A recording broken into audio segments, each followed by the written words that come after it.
Hello दोस्तों, कैसे हैं आप सब। आज मैं आपके लिए लेकर आई हूँ फॉरेंसिक मूवी का एक्सप्लेनेशन। ये मूवी 27 जून 2022 को Z5 पर रिलीज हुई है।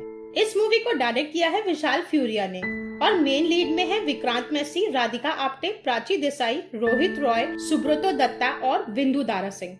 इस मूवी की IMDb रेटिंग है 6.3 आउट ऑफ 10। और हाँ दोस्तों, एक बात और बताना चाहूंगी, फॉरेंसिक नाम की एक मलयालम मूवी भी है, लेकिन ये नई वाली मूवी उस मूवी की कॉपी बिल्कुल भी नहीं है। इन दोनों की कहानी बिल्कुल अलग है। कहानी शुरू होती है मसूरी से, जहाँ पे छोटी छोटी बच्चियों का अपने बर्थडे वाले दिन अपहरण हो जाता है और बहुत ही बेरहमी से उनका कत्ल कर दिया जाता है। अब इन सब के पीछे कौन है, ये आपको तब पता चलेगा जब आप मेरी वीडियो पूरी देखोगे।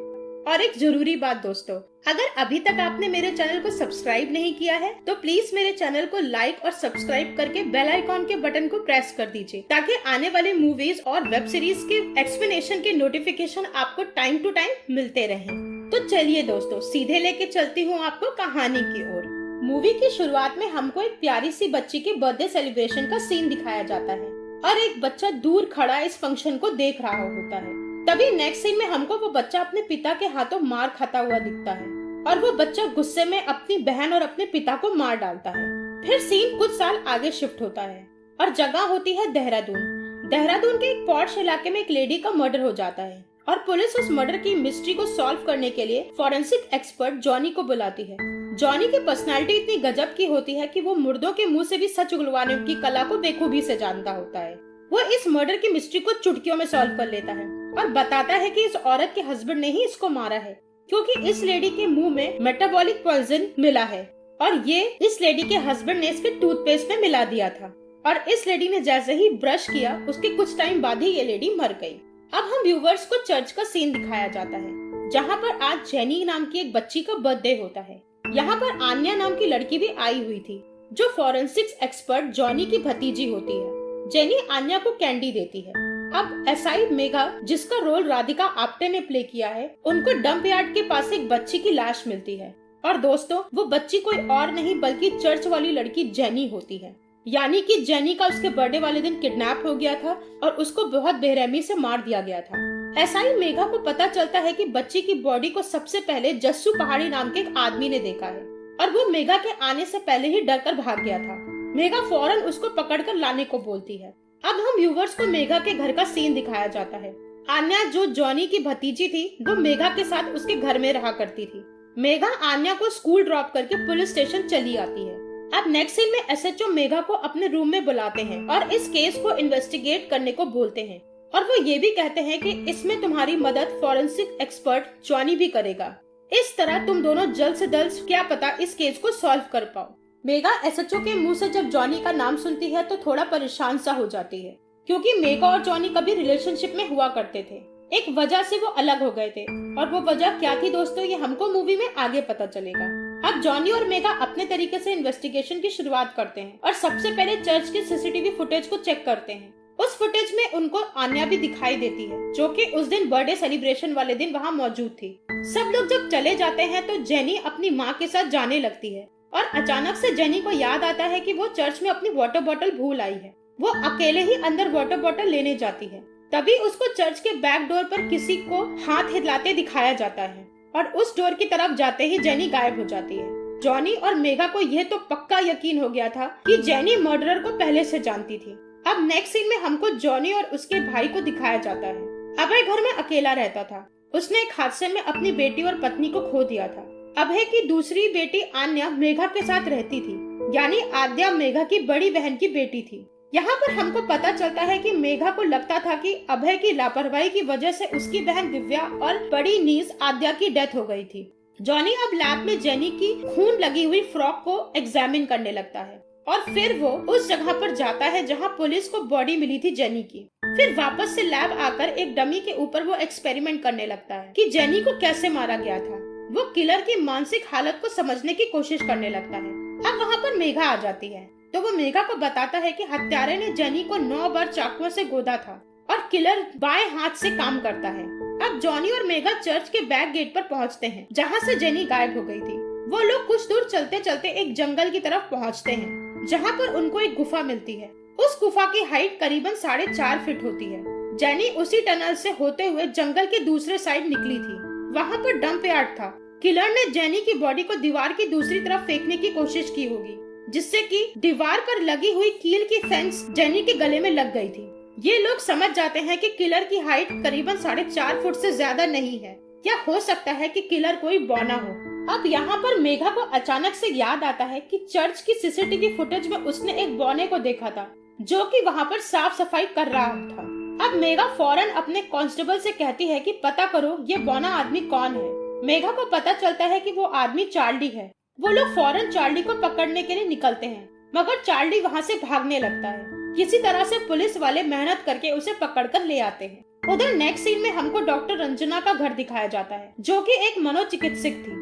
आन्या वहाँ अक्सर अपने सेशंस के लिए आया करती थी। आन्या डॉक्टर रंजना से कहती है कि वो अपने पिता को बहुत याद करती है और बहुत मिस करती है और उनसे मिलना चाहती है। रंजना मेघा को इंसिस्ट करती है कि एक बार बाप बेटी को मिलने दो। मेघा ने उस हादसे के बाद कोर्ट से ऑर्डर निकलवा रखा था कि अभय अपनी बेटी से ना मिल सके, क्योंकि वो एक लापरवाह इंसान है।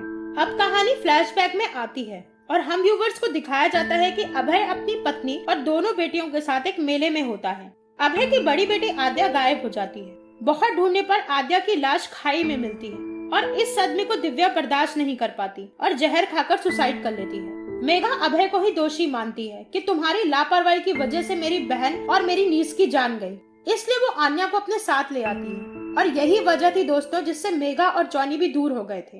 सीन फिर से शिफ्ट होता है डॉक्टर रंजना की तरफ। डॉक्टर रंजना मेघा को एक आदमी से मिलवाती है और उसको बताती है कि ये मेरे पिता के जैसे हैं और इनको ब्लड कैंसर है। ये ज्यादा तुमको इसलिए नहीं दिखते क्योंकि ये ज्यादातर अपने कमरे में रहते हैं, बाहर नहीं निकलते। अब मेघा चार्ली से स्टेशन में पूछताछ करने लगती है। चार्ली साफ इनकार कर देता है कि उसे तो कुछ पता ही नहीं है। उधर जॉनी जेनी के मर्डर वाली जगह से मिले फुटप्रिंट के निशान को लेकर आता है। वो फुटप्रिंट खूनी के होते हैं, मगर वो चार्ली के फुटप्रिंट से मैच नहीं होते। अब उधर अल्पी नाम की एक लड़की को दिखाया जाता है और आज उसका बर्थडे होता है। उस पार्टी में आन्या भी आई होती है। मेघा अकेले ही जसू पहाड़ी के घर जाती है और उसको पकड़कर ले आती है। उधर एज यूजुअल अल्पी गायब हो जाती है और अब हमको दिखाया जाता है कि अल्पी को एक छोटी सी बच्ची की आवाज सुनाई देती है और वो उसको फॉलो करती है और किडनैप हो जाती है।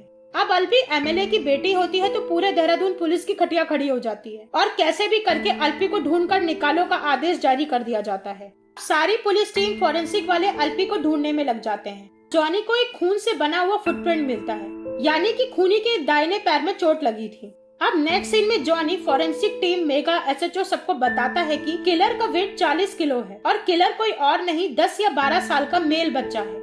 एसएचओ गुस्सा हो जाता है, वो बिलीव ही नहीं करता। मेघा भी कहती है कि ये कैसे हो सकता है। अब जॉनी इंडिया में कुछ ऐसे बच्चों के बारे में बताता है जो कि सीरियल किलर थे और 10-12 साल की उम्र में उन्होंने बहुत सारे मर्डर भी किए थे। मेघा एसएचओ से जसू पहाड़ी के लिए हुए स्टेटमेंट के बारे में बताती है। जसू पहाड़ी बताता है कि सुबह जब वो डंप यार्ड की तरफ गया था तो उसे एक 12 साल का बच्चा मिला था जो कि किसी की बॉडी को डंप कर रहा था। अब उस बच्चे का स्केच बनाया जाता है जसू पहाड़ी की मदद से और सब जगह सर्कुलेट कर दिया जाता है। अब मेघा को एक जुनेवाल सेंटर से कॉल आता है और मेघा को पता चलता है कि वो बच्चा 3 साल पहले उनके पास लाया गया था। उस बच्चे का नाम रोहन है। वो बच्चा किलर है और उसने अपने पेरेंट्स को बहुत ही बेरहमी से मार डाला। वो बहुत ही खतरनाक बच्चा है। 3 महीने पहले ही वो उस सेंटर से भाग निकला था। अब वो सीरियल किलर रोहन की वजह से पूरे शहर में कर्फ्यू जैसा माहौल हो जाता है। स्कूल कॉलेजेस सब बंद कर दिए जाते हैं। कांस्टेबल पाटिल भी इतना डर चुका था कि वो अपनी बेटी का बर्थडे सेलिब्रेट करने से साफ मना कर देता है। अब सीन आन्या पर शिफ्ट होता है। डॉक्टर रंजना के घर से आन्या कहीं गायब हो जाती है। वो मेघा को फौरन कॉल करके बताती है कि आन्या मिसिंग है। सबसे पहले मेघा आन्या को वहाँ ढूंढती है जहाँ पर मेघा और आन्या अकेले जाया करते थे, इसलिए वो अपनी टीम को लेकर वहाँ पहुँचती है। पुलिस वालों का और मेघा के होश उड़ जाते हैं जब वो देखती है कि आन्या उसी किलर रोहन के साथ वहाँ पे खेल रही है। मेघा तुरंत रोहन को पकड़ लेती है। रोहन के कपड़ों पर खून भी लगा होता है और अब दोस्तों वहाँ पर अल्पी को दिखाया जाता है जो कि मर चुकी होती है, यानी कि रोहन ने उसका मर्डर कर दिया था। अब जब सीरियल किलर पकड़ गया है तो कॉलेज और स्कूल फिर से खुल जाते हैं। कांस्टेबल पाटिल भी अपनी बेटी का बर्थडे बहुत अच्छे से सेलिब्रेट करता है। मेघा अब रोहन से मर्डर के बारे में पूछती है तो वो कुछ भी नहीं बोलता। अब जॉनी मेघा के पास आता है तो वो मेघा से कहता है कि खून रोहन ने नहीं किया है। वो कहता है रोहन राइट हैंडेड है और मेरे इन्वेस्टिगेशन के हिसाब से मर्डर लेफ्ट हैंडेड ने किया है। मेघा एकदम से बौखला जाती है। अब मेघा को पता चलता है कि बिंदिया नाम की लड़की गायब हो गई है और ये प्रूफ हो जाता है कि सीरियल किलर कोई और ही है। तभी एक वीडियो में दिखाते हैं कि बिंदिया की बॉडी को आन्या फार्म हाउस से लेकर कहीं जा रही है। आन्या अपने घर पर होती है और वो मेले में अपनी बहन वाले सीन को याद करके रोने लग जाती है और उसको अटैक आ जाता है। मेघा वहाँ आकर उसको शांत करती है। मेघा डॉक्टर रंजना से मिलती है और उसको रोहन को इंट्रोगेट करने के लिए बोलती है ताकि वो बिंदिया का पता लगा सके। अब रंजना रोहन से बात करती है तो रोहन रंजना से कहता है कि उसको एक बच्ची की आवाज सुनाई देती है और वो वही करता है जिसको वो बच्ची उसे पकड़ने को बोलती है और उसके बाद क्या होता है वो सब भूल जाता है। उधर न्यूज चैनल पर आन्या का बिंदिया को ले जाने वाला वीडियो क्लिप फ्लैश होने लगता है और लोग आन्या को बर्थडे किलर गर्ल कहने लगते हैं। ये खबर मिलते ही एसएचओ मेघा और जॉनी को सस्पेंड कर देते हैं। अब केस इंस्पेक्टर माथुर को सौंप दिया जाता है। जॉनी इन सब के बावजूद अपनी इन्वेस्टिगेशन को कायम रखता है। जॉनी को बिंदिया की डेड बॉडी जंगल में खाई के पास मिल जाती है। वो माथुर की टीम के आने से पहले ही सैंपल कलेक्ट करके वहाँ से निकल लेता है। मेघा को हाउस अरेस्ट पर रखा गया था क्योंकि आन्या गायब थी। जॉनी चुपके से मेघा के पास आकर उसे समझाता है। फिर दोनों मिलकर क्लू निकालने की कोशिश करने लगते हैं। जॉनी मेघा से कहता है कि खूनी बहुत चालाक है, उसने सिर्फ आन्या और रोहन का इस्तेमाल लाश को डंप करने के लिए किया था। वो बताता है कि उसको जंगल में एक पुराना घर मिला जो काफी दिनों से बंद पड़ा था। जॉनी ने वहाँ खोजबीन की तो उसे पता चला कि सीरियल किलर वही बच्चों को ले जाकर मारता था और फिर आन्या और रोहन से उनकी बॉडी को डंप करा देता था। तभी मेघा को याद आता है कि 3 दिन बाद तो आन्या का बर्थडे है। अब वो लोग अभय के पास आते हैं। अभय ने ही आन्या को गायब कर दिया था ताकि सीरियल किलर उस तक ना पहुंच पाए। मेघा पाटिल को फोन करके कहती है कि देहरादून, ऋषिकेश और आसपास में ऐसे केसेस का पता लगाओ जहां पर सेम ऐसे बर्थडे वाले दिन किडनैपिंग हुई है। आन्या भी मेघा जॉनी को सेम रोहन वाली बात ही बोलती है कि उसे भी एक बच्ची की आवाज आती थी और वो फिर उसी के कहने पे वो सारा काम किया करती थी और बाद में उसको कुछ याद नहीं रहता था। पाटिल मेघा को बताता है कि 5 साल पहले सेम हादसे ऋषिकेश में भी हुए हैं। मेघा और जॉनी तुरंत ऋषिकेश के लिए रवाना हो जाते हैं। वो लोग तुरंत ऋषिकेश के फेमस सीनियर फॉरेंसिक एक्सपर्ट और अपने सीनियर डॉक्टर सोलंकी के पास जाते हैं। और हाँ दोस्तों, ये वही डॉक्टर सोलंकी हैं, अपने सीआईडी वाले। अब इन लोगों को पता चलता है सारी एविडेंस को मिलाकर इन सब के पीछे एक ही आदमी का हाथ है, मगर इनके पास सिर्फ डीएनए सैंपल होता है और इसके अलावा इनके पास कोई भी पुख्ता सबूत नहीं होता। डॉक्टर सोलंकी जॉनी को एफडीपी करने को कहते हैं, जिसकी हेल्प से सस्पेक्ट की डीएनए से उसका फेस कंस्ट्रक्ट किया जा सकता है। अब सोलंकी यहाँ पर ये भी कहते हैं कि मेरी इन्वेस्टिगेशन के हिसाब से खूनी को 60 साल का होना चाहिए। मेघा अब ऋषिकेश में उन बच्चों के घर पे जाती है जिनका मर्डर हो गया था और उनके परिवार से मिलती है तो उसको वहाँ पर डॉक्टर रमेश गुप्ता के बारे में पता चलता है, जो कि इन सारी बच्चियों को सेशंस दिया करते थे। अब वो लोग डॉक्टर रमेश गुप्ता के घर जाते हैं। रमेश गुप्ता के घर पर लॉक लगा था तो उनकी नेबर उनको बताती है कि रमेश गुप्ता ने 10 से 12 साल के बीच के एक बच्चे को अडॉप्ट किया था जिसका नाम शशि था और वो थोड़ा सा मेंटली वीक था। शशि को एक दिन पता चलता है कि रमेश गुप्ता को कैंसर है और वो अपनी जान दे देता है। अब मेघा को लगता है कि रमेश गुप्ता ने अपने गोद लिए बेटे को मारा होगा क्योंकि उसके बेटे को पता चल गया था कि रमेश गुप्ता एक सीरियल किलर है। तभी एकदम से मेघा को याद आता है कि डॉक्टर रंजना के फादर को भी कैंसर है और उसे लगता है कि कहीं रंजना के फादर ही तो किलर नहीं है। अब वो मसूरी के लिए वापस निकल जाते हैं। आज आन्या का बर्थडे भी होता है। यहाँ अभी तक किलर का स्केच रेडी नहीं था, इसलिए डॉक्टर सोलंकी बोलते हैं कि तुम लोग जाओ, स्केच रेडी होते ही मैं तुम लोगों को मैसेज कर दूंगा। उधर आन्या को फिर से दौरे आने लगते हैं। अभय परेशान हो जाता है और डर भी जाता है। वो तुरंत डॉक्टर रंजना को फोन करके अपने घर आने को बोलता है। उधर जॉनी और मेघा रंजना के घर डॉक्टर रमेश से मिलने पहुंच जाते हैं, जहां पर रमेश गुप्ता ऑक्सीजन ले रहे होते हैं। तभी डॉक्टर सोलंकी का फोटो मैसेज आता है, जिसे देखकर जॉनी और मेघा के होश उड़ जाते हैं। वो स्केच डॉक्टर रंजना से मैच हो रहा था, साथ में शशि का भी स्केच भेजता है। और दोस्तों, अब यहाँ पे खुलता है एक बहुत बड़ा राज। शशि ही डॉक्टर रंजना है। शशि मरा नहीं था, उसने खुद को पूरी तरह से एक औरत में ट्रांसफर कर लिया था। यहाँ तक कि उसने अपना जेंडर भी चेंज करवा लिया था और डॉक्टर रंजना बन गया था। और दोस्तों, ये वही लड़का शशि उर्फ रंजना था जिसने मूवी की स्टार्टिंग में अपने भाई बहन और अपने बाप को मार डाला था। अब कहानी फिर से फ्लैशबैक में आती है। रमेश गुप्ता ने शशि को अडॉप्ट कर लिया था, उसका ट्रीटमेंट भी किया जिससे वो ठीक होने लगा था। रमेश गुप्ता ने एक किलर को घर में रखकर बहुत बड़ी गलती करी, ये उनको पता ही नहीं था। धीरे धीरे शशि ने रमेश गुप्ता से हिप्नोसिस की कला भी सीख ली थी। शशि को एक दिन पता चला कि रमेश गुप्ता को कैंसर है। वो फिर से डिस्टर्ब हो गया। और उसने उस वक्त एक बच्ची का खून कर दिया और वो गायब हो गया। कुछ साल बाद वो डॉक्टर रंजना बनकर फिर से रमेश गुप्ता के पास आ गया। उसे यह लगा कि मर्डर करने से उसके पिता ठीक हो जाएंगे और फिर उसने उन्हीं बच्चों को टारगेट किया जो उससे सेशन लेने आया करते थे। और आद्या अभय की बेटी को भी शशि ने ही मारा था। उधर रंजना अभय के घर आती है जहाँ पर वो अभय पर अटैक कर देती है। वो आन्या को हिप्नोटाइज करके अपने साथ ले जाती है और वो हमेशा छोटी बच्ची की आवाज निकालकर हिप्नोटाइज करके मर्डर किया करती थी। रोहन की हेल्प से वो उन बच्चों को जंगल वाले घर में ले जाकर मार देती थी। उधर मेघा जॉनी आन्या के पास जाने के लिए राधिका के घर से निकलते हैं क्योंकि रमेश गुप्ता उनको बता देता है कि रंजना आन्या के पास गई है। मगर इंस्पेक्टर माथुर आ जाता है और जॉनी मेघा को अरेस्ट करके साथ ले जाने लगता है। माथुर उन दोनों की एक भी बात नहीं सुनता।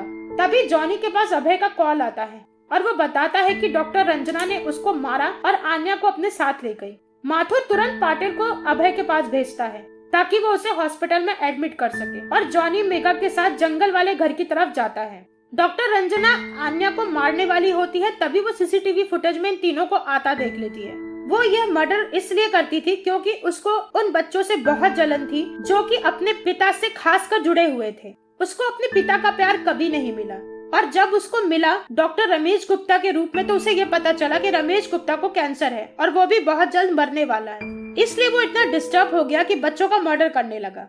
मेघा और रंजना की फाइट होने लगती है जिसमें मेघा बहुत चोट खा जाती है। जॉनी आन्या को बाहर रुकने को बोलता है और मेघा के पास जाता है। रंजना मेघा को ऑलमोस्ट शूट करने वाली होती है कि तभी जॉनी रंजना को शूट करके मेघा को बचा लेता है। आन्या, मेघा, जॉनी अभय से मिलने आते हैं। नेक्स्ट सीन में जॉनी और मेघा रिलैक्स होकर बीच पर सेलिब्रेट करते हैं। तभी मेघा को कॉल आता है कि गोवा में कुछ सीरियल किलर्स मर्डर हो रहे हैं और मूवी यहीं पे एंड हो जाती है। तो दोस्तों ये थी कहानी फॉरेंसिक की।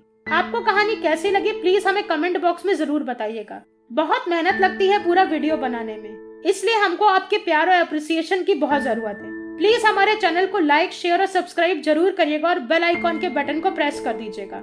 Thank you.